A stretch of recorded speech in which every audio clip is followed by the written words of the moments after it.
2026 طہا Ahmad Khan students politics کی بحالی پر دوبارہ یقین رکھتے ہیں کہ ہمیں اس کو پروان چڑھانا چاہیے، دوبارہ بحال کرنا چاہیے. بالکل. اور اس کے پیرامیٹرز کیا رکھیں گے آپ؟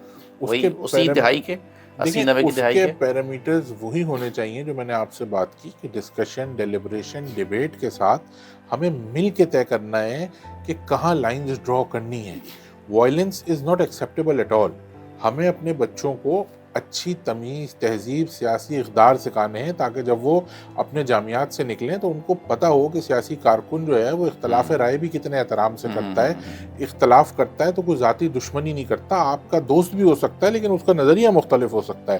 تو ہمیں جو عدم برداشت ایک اس معاشرے میں آ گئی ہے اس کو ختم کرنے کا طریقہ یہ ہے کہ جب آپ ساتھ بیٹھے ہوئے ہوتے ہیں، کلاس فیلوز ہوتے ہیں، دوست ہوتے ہیں اور ڈفرینٹ نظریے کے ساتھ بیٹھے ہوتے ہیں اور اس پہ ڈیبیٹ کر رہے ہوتے ہیں، تو پھر آپ کو پتہ چلتا ہے کہ یار ہم دوست ہو کے بھی ایک دو لوگ الگ نظریہ رکھ سکتے ہیں. تو ڈفرینس آف اوپینین کا مطلب پرسنل لڑائی نہیں ہے.